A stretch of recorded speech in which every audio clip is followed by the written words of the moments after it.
Welcome to Spark Infinity Office Hours. I'm David Andrew Weeb, not flying solo tonight. Guess who's here? The man, the legend, Jody. I'll take Lubin, how are it. you, man? Good, dude. I'm always good, man. We're here to have a good time. It is November 14th, 2024. And if it's not, I guess you're watching this in the future, in which case you are a total rock star as well. We appreciate you checking in. Today's presentation is called The Skeptic's Guide to AI. I blurted this out when I was initially suggesting it to another community that I'm a part of. I joined them every lunch hour for 15 minutes or less.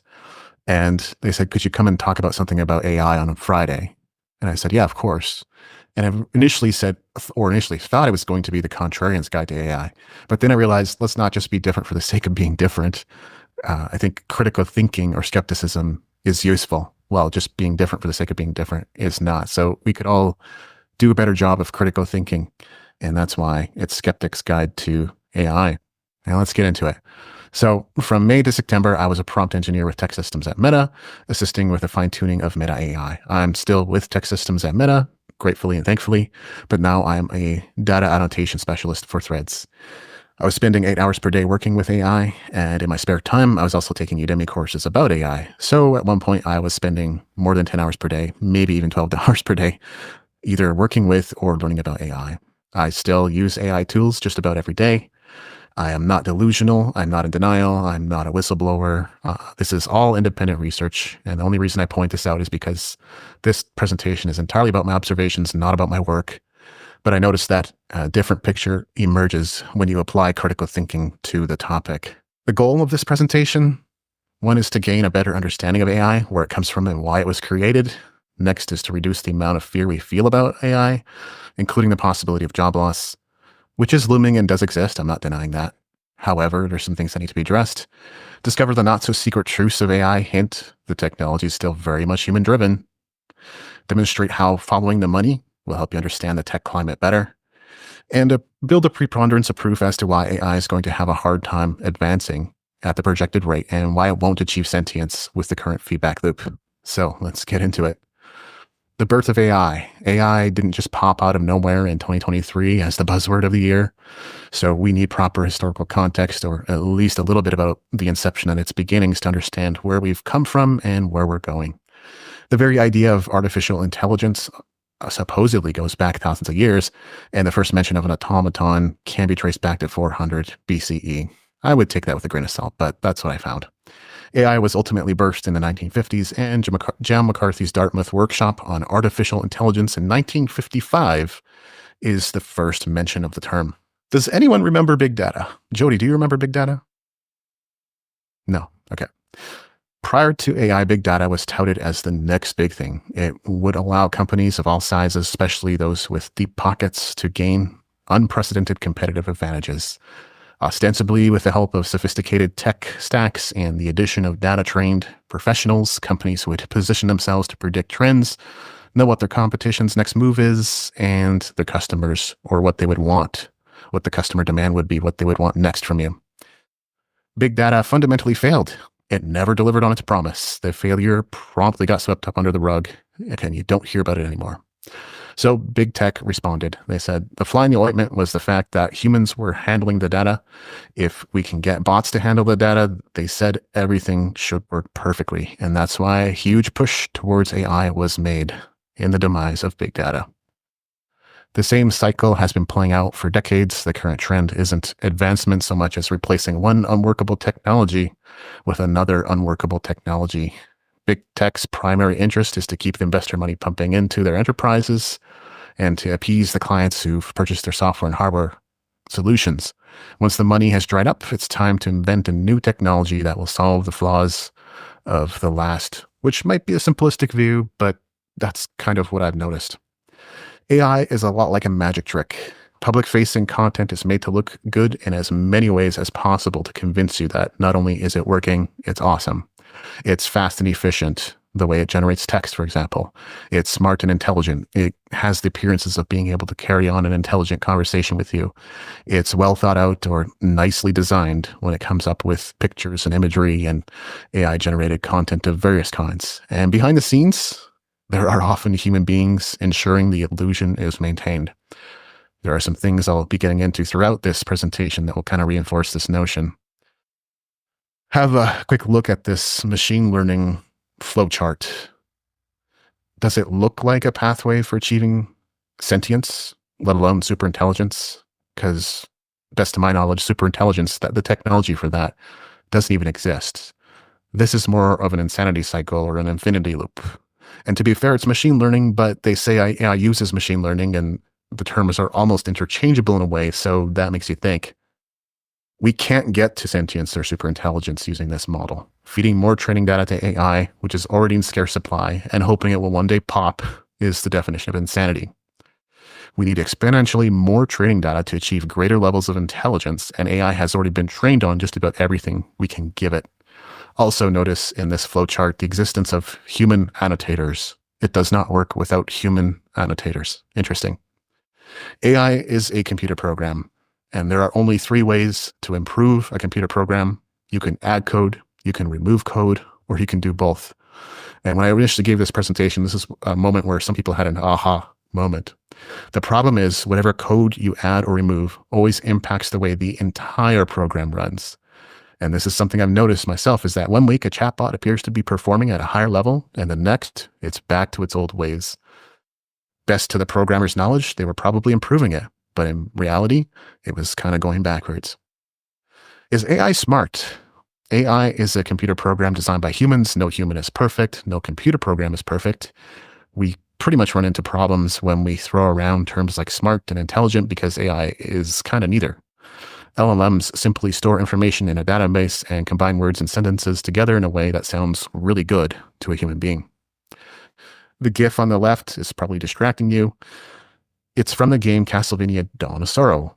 It's a demonstration of how video game AI supposedly works. You can watch as one mob attacks the hero while another patiently waits his turn.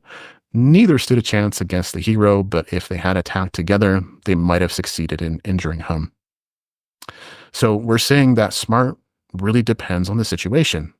Maybe in this case, waiting was smart. Maybe attacking together would be smart, and maybe turning and running the other way would have been even smarter. Smart is basically circumstantial and can be artificially reproduced, especially in controlled environments, such as with chatbots. So the illusion is very easily maintained. And I don't want to give too crude of an example, but some guys out there will know full well that you can have your lady over for a date. You can set the table.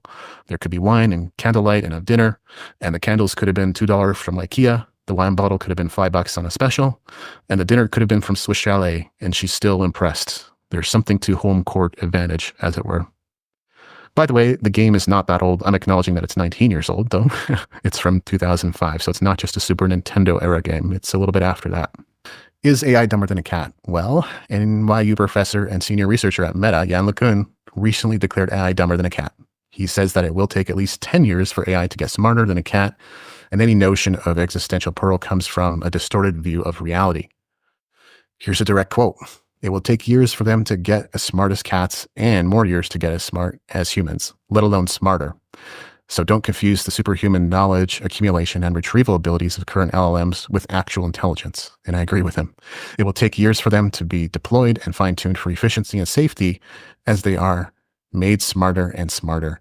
And when he says efficiency and safety, those are no kidding matters. Those are actually big deals. There's a lot that has to go into safety and efficiency for us to use AI at a level that somehow has made it into daily conversation. Job loss. What is really happening? Everyone's talking about the billions of jobs that will potentially be lost to AI. This is a little bit harder to confirm at the moment. I do understand that some jobs are being lost, so I'm not making light of anyone's situation. And while nobody is talking about the millions of jobs AI is already creating, and there's a stat on the left from an article, and it's in black, over 97 million jobs set to be created by AI. What they're not telling you, it's not just a possibility that millions of jobs will be created by AI. Thousands of people are already employed in AI-related jobs. OpenAI alone employs over 3,000 people, and it's closer to 3,500. It's weird. Notice how everything in the news is being stated in the future tense, like it's still coming and it's not actually happening yet. Mind the fine print. Every chatbot worth its salt has fine print something to the effect of messages are generated by AI and may be inaccurate or inappropriate. ChatGPT's reads, ChatGPT can make mistakes. Check important info. As with prescription medication, this is not a throwaway phrase. AI literally makes mistakes and errors all the time. Prescription medication can really have side effects too. This is a conversation I had with AI, and it might shock some people to know that it occurred November 8th. So that was earlier this week or late last week. So I asked Meta AI where I could go bass fishing in Saskatchewan. And for those who don't know, Saskatchewan is kind of in the middle of Canada. It's a province in Canada. And I asked it to point me to some tackle shops as well. Here's what's really interesting about this answer. It didn't provide me with any useful information concerning bass fishing in Saskatchewan, period. It began talking about trout and species of trout, which are not related to bass. It pointed me to 3 bass-free lakes where I could go fishing. And it started talking about other species of fish like perch and walleye. I have to give it credit in a couple of places. One, it did mention the Angler's Map of Saskatchewan. That's a real thing, and it is a place or a resource you can use to find fishing opportunities. And the 3 bait shops it mentioned do exist, although one is completely online. I did a quick Google search, and this is what it says. And it's clear and as light in the middle of the day. Boundary Dam Reservoir is the go-to lake for largemouth bass in Saskatchewan. In fact, it is the only place to go. Well, let's look at Meta AI's answer. Does it mention anything about Boundary Reservoir? Nope, not even there. So do you still think AI is better than Google? Or are you just charmed by AI's confidently stated lies? Something to think about. ChatGPT isn't even the best thing. I hear lots of people talking about it. I get that they enjoy it. I used it for a while myself. It pretty much only irritated me. Yes, OpenAI products are currently the top products in quality index, but they're not ChatGPT. O1 Preview stands at number 1. O1 Mini stands at number 2. And one of my favorites, in fact, it is my current favorite, Claude 3.5 Sonnet is in the 3rd spot. And down from there, we got Gemini, GPT-4o, Claude 3.5 Sonnet, GPT-4. So in general, I like Anthropic products better than OpenAI products. However, they're obviously doing something right to serve the masses. Meta AI did manage to break this chart at one point, and they became more highly rated than GPT at one point. And this chart, they're kind of further down. The future of AI is basically safer and friendlier. Here's a little quote. Ensuring the safety and responsible use of AI systems is a top priority for the government of Canada. And they literally launched Canadian Artificial Intelligence Safety Institute, I think 2 days ago. Meta's 5 pillars of responsible AI: privacy and security, fairness and inclusion, robustness and safety, transparency and control, accountability and governance. OpenAI's vision for the future of AGI or AI. Our mission is to ensure, and that's artificial general intelligence. Our mission is to ensure that artificial intelligence AI systems that are generally smarter than humans benefit all of humanity. So, and just as Jan LeCun kind of pointed us to earlier, as AI gets safer and friendlier, it will become less useful in a variety of ways. For example, interesting marketing hinges on controversy, sensationalism, and even creative license. In the future, AI may not even cooperate in creating such marketing for you, meaning you'll pretty much have to create it for yourself. AI-generated content. This is another big thing. Everyone was like, oh yeah, I can get AI to generate my content, and then I can publish and push things out faster and more efficiently, and it's going to be better. Well, AI-generated content is increasingly going to be tagged and flagged, and this is already happening. If you're an author and have it on Amazon KDP and publishing a book, you are directly asked whether you use any AI tools in creating text, images, and or translations in your book. If you're using YouTube, it asks you if you're creating altered content, and by that they mean anything that duplicates or looks like something real but isn't anything real. That means AI. So will that be a deterrent? I can't say for sure. It could end up being a thing where people ignore it, just like they ignore sponsored content. But it could also be the kind of thing where if they see, oh, this book was AI written, I might just toss it out and not even buy it. These headlines don't help at all, and it's pretty common to see this from mainstream media, so it is what it is. But some of these headlines include AI companies say safety is a priority, and it's not. Risk of extinction by AI should be global priority, says experts. AI is as risky as pandemic and nuclear war, top CEOs say. 14 risks and dangers of artificial intelligence. Here's why AI may be extremely dangerous. Threats by artificial intelligence to human health and blah, blah, blah. Yeah, Okay, so what are we even talking about? Because this is the same AI that was confused about whether I could go bass fishing in Saskatchewan. So I don't know if this program is capable of launching nuclear bombs, let alone solving simple math equations, because it seems to have trouble counting in my experience. So here's an idea. Maybe don't give AI access to initiating nuclear war or anything of the sort. I think that would be in our best interest right now. Another really, really interesting example of the magic trick, Amazon's Just Walk Out store. They've been experimenting with their Just Walk Out store concept. The idea was that customers could walk in, grab whatever they wanted, and walk out without paying. Ostensibly, it was all being tracked with AI. But people noticed something strange. Their cards weren't being charged for several hours. Turns out that every transaction was being reviewed and approved by human auditors, completely negating the notion that AI was running the store, let alone making error-free records of transactions. Great magic trick there, Amazon. Maybe that's why this happened. Amazon ditches Just Walk Out checkouts at its grocery stores, April 2nd, 2024. Yes, Amazon is still experimenting with this concept. However, I think it's going to be very difficult at this stage to have AI run the whole shebang, kind of giving you a bunch of different things to think about and questions to ask yourself. We see, if you go searching on Google, if you go searching on image sites, the depiction of AI is predominantly robots, kind of like from Terminator. And I have to point out again, and I've done so in an earlier stream, that AI and robotics are distinct. They're not one and the same. There certainly is a movement towards implementing AI and robots, but that is the meeting place of two technologies, not a singular technology. Right now, AI can't even tell me where to go bass fishing in Saskatchewan. The two technologies are far too primitive for integration, at least on a proper level. Hot take, people watch too much TV and movies. Internet valuations are baloney. OpenAI was recently valued at $157 billion.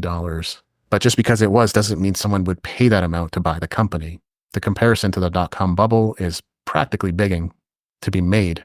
From the late 90s to the year 2000, if you owned a dot-com venture capital funded business, you were considered genius. After the bust, many of the companies weren't worth anything to anyone, not even a dime.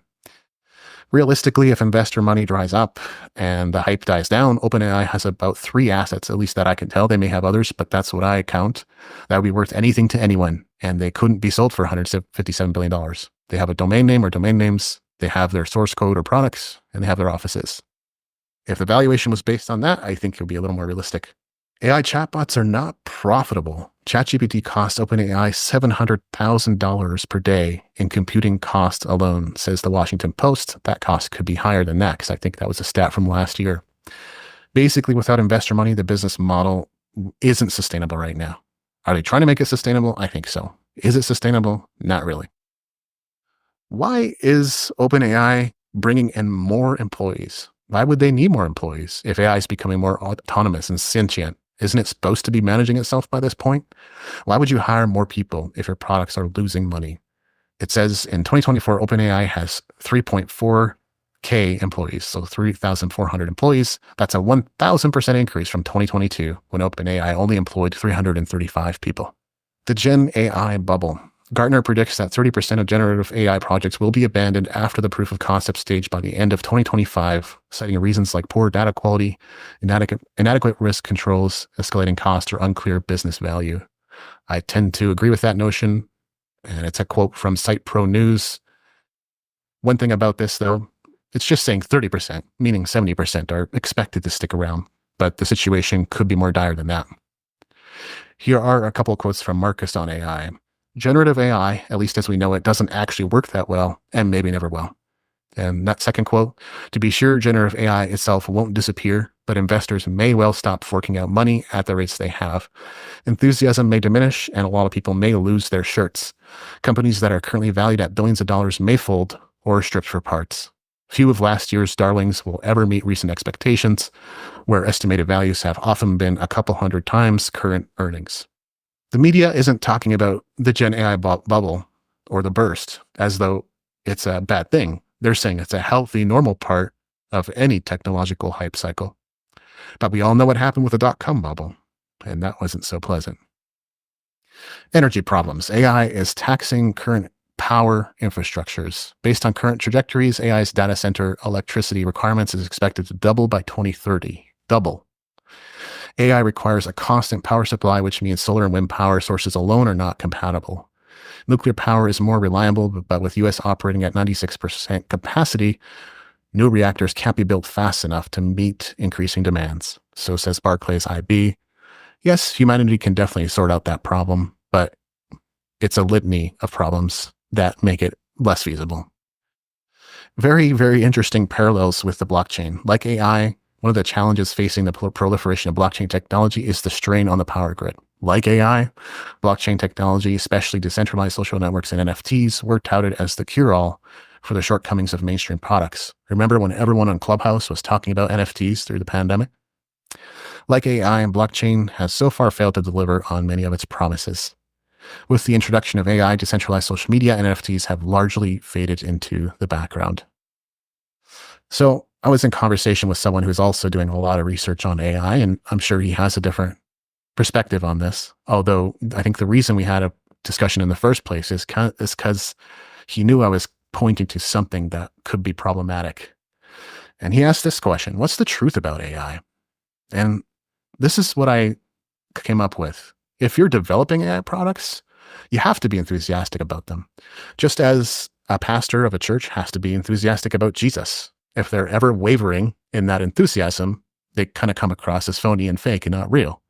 They're allowed to talk about their problems and the things they're going through in life, but if at any point they waver from the faith that they claim they have, many people don't take them seriously. So it's the same way. If you're developing AI products, you got to be pretty enthusiastic about them. And that's why talking directly with the creators of AI or founders of AI may not give you a full picture. If you're investing in AI products, you're watching for when to buy and when to sell. And perhaps you have an interest in the technology if you're investing in it. I would assume so. Even still, you're still going to be looking for when to get out. If you're the media, you know full well that fear-based headlines get clicks, and that's what they're doing. If you're like most people, you believe the media is basically telling you the truth. But if you look at everything with a critical eye, you can't help but notice the flies in the ointment. There is probably one other category here, and that's if you're a critic. And I would not call myself a critic. I think it's important to call attention to potential problems and hiccups we might run into on this journey. And a critic has to say something bad about AI. And that's how that works. So what's the truth? Well, it's not on either end of those extremes. Final thoughts on this, because honestly, I could go on and on. There are more statistics, there are more quotes, there are more studies and everything I could tap into. But at some point, I just had to say this presentation kind of is what it is. Am I in denial of AI, all that's unfolding and what could ultimately be created? No. Am I pointing to anything insanely outlandish in this presentation? I don't think so. Am I a whistleblower opposing and revealing the secrets of big tech? No. You can find the same research that I found. Is there a chance that AI will fail and be replaced by the next panacea in big tech or in technology in general? I believe so. Everything we're being told about AI should be examined with a critical eye. That's really the key point of all this. And we have the ability to discern truth from fiction. We need to trust ourselves more and listen to our intuition as we navigate, especially mainstream media. As always, the invitation is to follow me on Instagram, where this is all unfolding, at David Andrew Weeb. And some of you may be viewing or tuning in right now. The new book is The Renegade Musician. I got my copy. Did you get yours? It sure looks cool.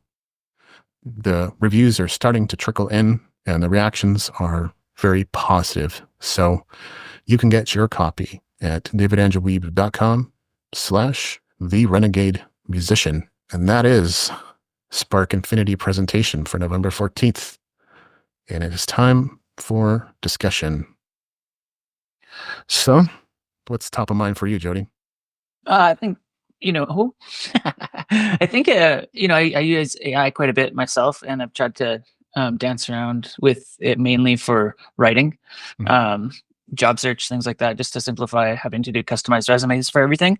So it's great, I think, when you have a format and what you want to insert data with. But like you were saying, even with the research of the, going bass fishing in Saskatchewan, it was like the reality of it is that we got to use our own minds at the same time at this point. And anybody relying fully and solely, I mean, I think you could, but if you don't review, you could miss things, or it can make up things that, it's not at that state where you can just rely on punching it in and then throwing it, out there.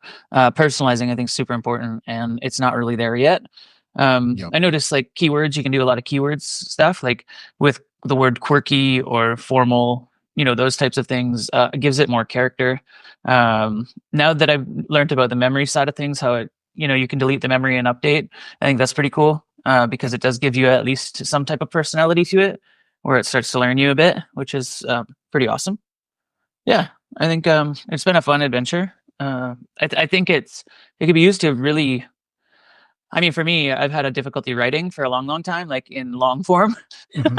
and I didn't know what it was, but it was like I use it to help me connect more, or have more enrolling conversations, or send more impactful messages to people that way. Because I find for some reason I have like I don't never been diagnosed or anything, but I often start with the back end of this of a phrase and then deliver the front end at the end.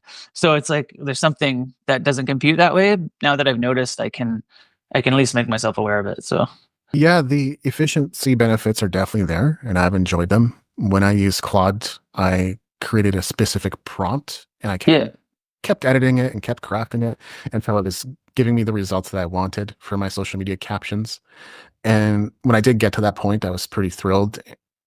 But you brought up the main point, or really the key point in all this, is that the human review aspect of it, you can't just take that away or remove it completely. yeah, You could look foolish. You could end up not getting the job because you're confidently stating something that's just provably not true. And customization or personalization is still really key. And then the memory part of it, Claude doesn't do that, interestingly enough. Every time you mm, have a new conversation, it resets, but ChatGPT does. And I think I got a suggestion from a mutual contact of ours, Hugh, yeah, who said to like go see what it tells you the best job for you would be, or what your oversights are, or what your strengths are, and to acknowledge you for the things you've done well. And yeah, the what it outputted was surprising, and it was pretty yeah, good. And that's yeah. something Some I would uh, suggest anyone try. Yeah, no, it was great. Somebody I know through a course that I did a while back.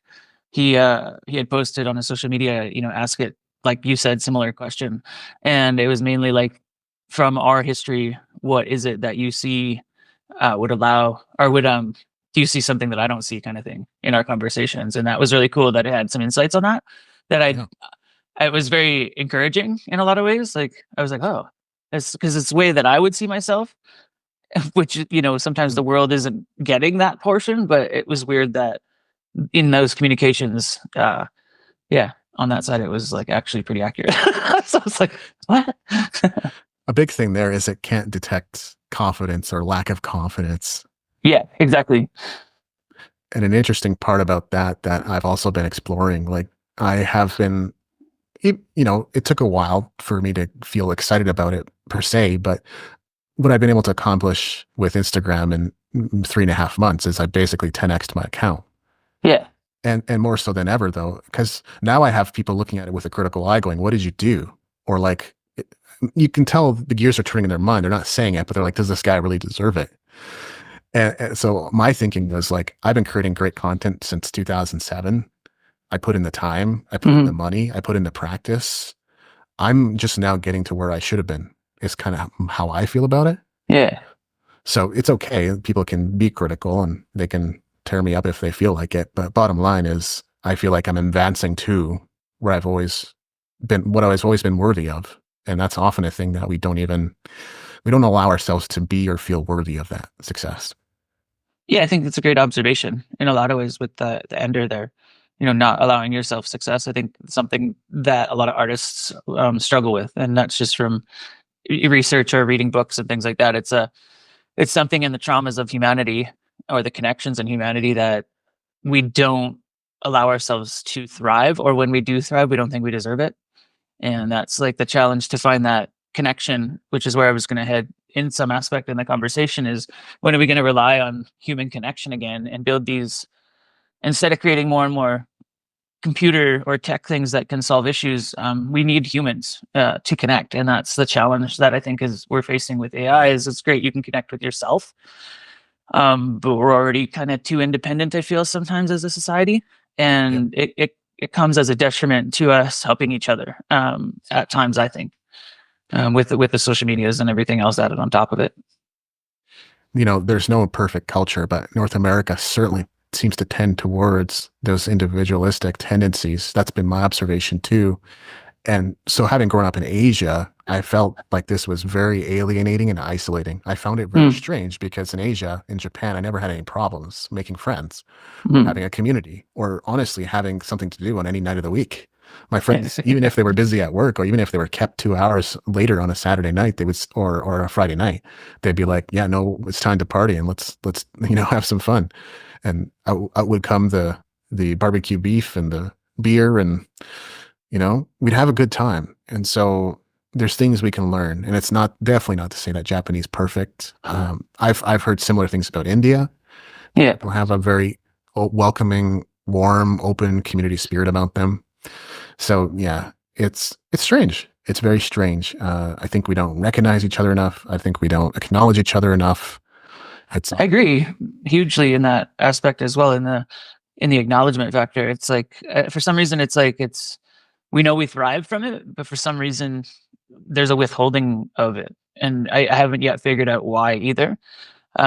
Because it's like, is it just to make us strong so that one day we get that we can be strong by ourselves? Like, and it's yeah, like when we're supposed to be working together in a community, in a world, like you said, like those other communities that are able to support each other and have those vivid connections in family or friends that are authentic and genuine within their communities. I mean, I think it's something that's very relevant in what you've seen and what you've been a part of. So, yeah, I've been there in that place too, to be an observer in an observer state and see, it's surprising sometimes. I sometimes wonder if people are trying to be strategic about it, like just withholding any kind of praise, acknowledgement, or compliments so they can be in a position of power or having to be needed. Because Hmm. there's just so much psychology we tend to talk about in dating culture and in magazines, and how you're supposed to be around a man or how you're supposed to be around a woman. And It limits full self-expression though. well, that's it. That's the thing, You, is you like took the words from my mouth. yeah, I figure I'll fill in the blanks here for you, because it's like the reality of it and when you're not fully self-expressed, then you're not fully connected genuinely, and then that creates the distance again. So there isn't real connection. It's just a forward facing. um like people pleasing was one of my biggest faults personally, Yeah. that I was, trained to always make people happy, really. And it started from a very young age. So it's like having a trauma of that in my life. To have to look after people, or, things like that. It was like that was the beginning of where I could see there might have been some of that step in with the disconnection of like allowing myself to accept gifts comfortably, knowing that they wouldn't be taken away.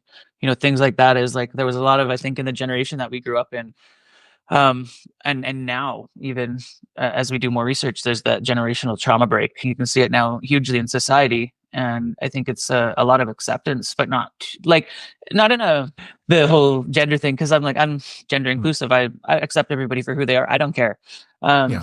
as long as you're a powerful, positive human being that reflects, a willingness to grow in the community and contributes. I'm like, all good. Like, I have no judgment. I hope that doesn't sound weird. But it's one of those things where it's like one lady was said, if you want to be a lamp, be a lamp. It's like, I don't care. Like, you can be whatever you want, but I'm not gonna say you're a lamp. Yeah. You know what I mean? There's a reality of the composition and chemicals and people.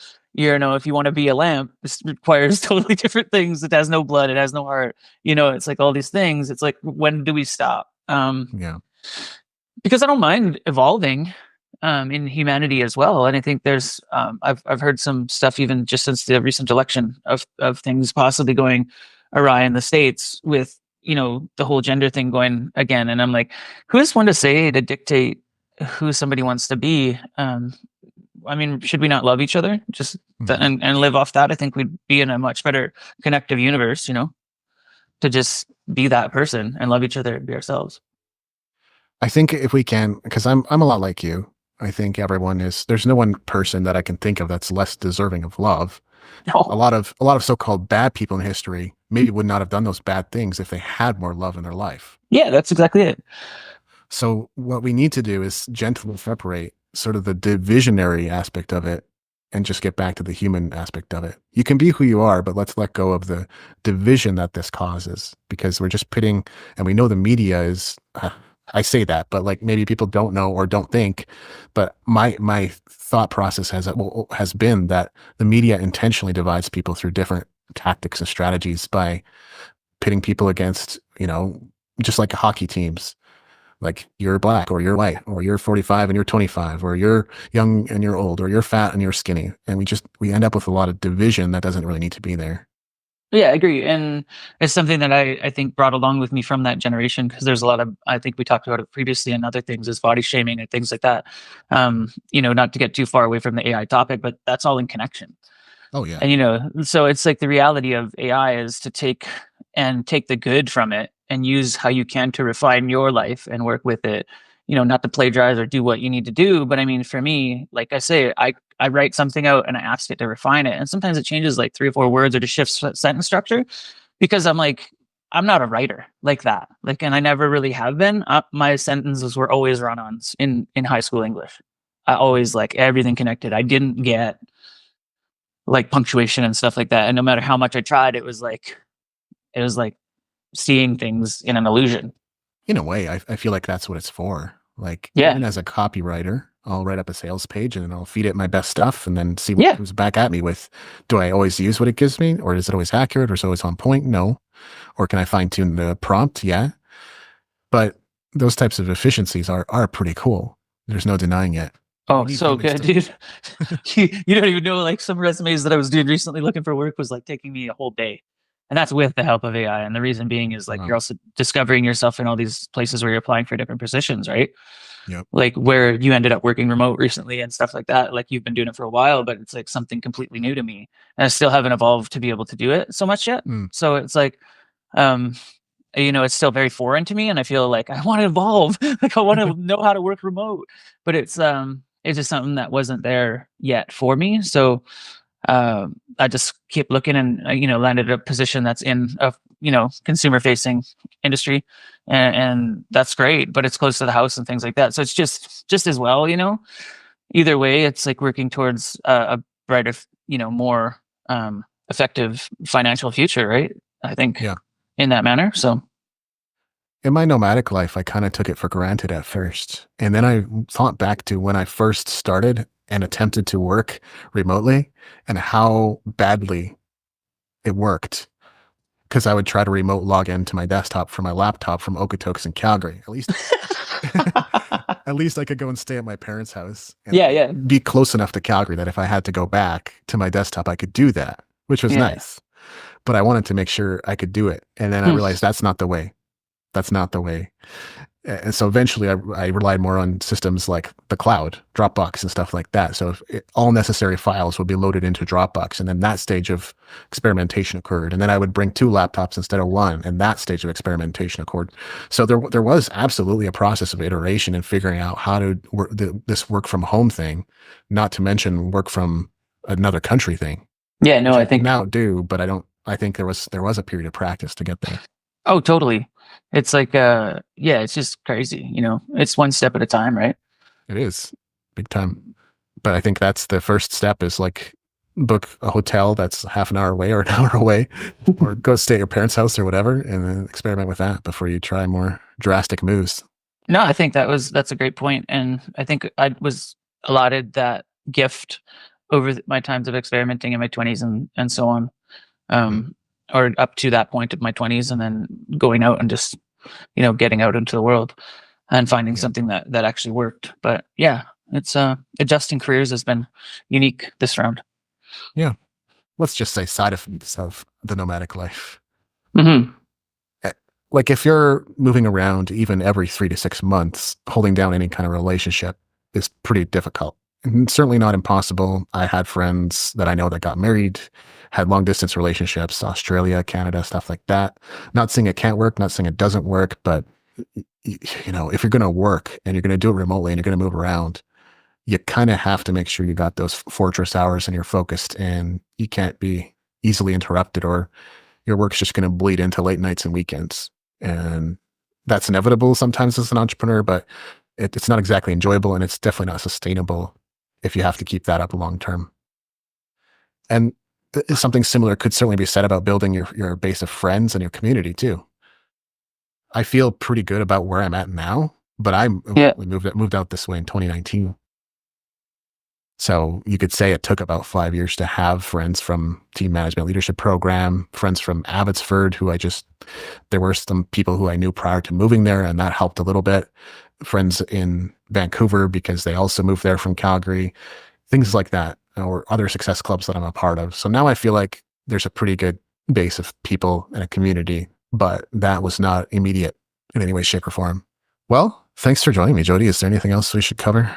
No, I think we covered exactly what we needed to, and it's good to touch base on this ever evolving, subject. Yeah, no kidding. Yeah. I wonder if we gotten too far from social media at this point, but it seems to me like AI is kind of corollary to that. And Well, I think it goes hand in hand. Like you that's what I said, I was mean, thinking. I was creating social, cues, promotes, like things like prompts, social like cues and prompts for AI to generate X amount of content. Like when we were doing the Spark 90 that led up to this and things like that, where you were able to increase your growth. And I think, we've talked about that too. And it's important to live in the moment and not worry about it so much. I think a lot of this stuff gets put in numbers and followings and all this kind of stuff, but all that can still be taken away. And I know that gets far from reality, let's say.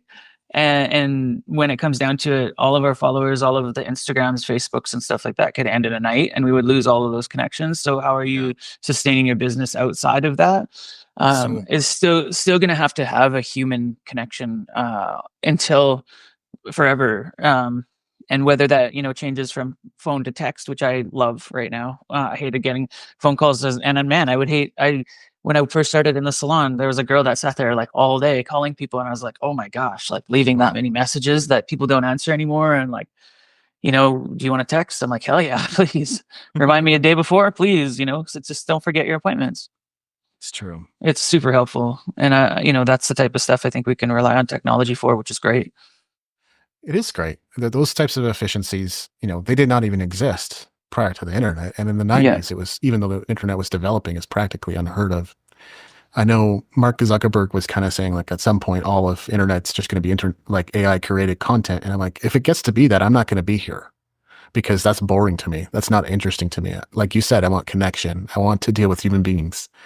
And at least if I get that at some point it might create increasingly better and better content, but the type of content that's creating right now either hurts my soul or hurts my eyes.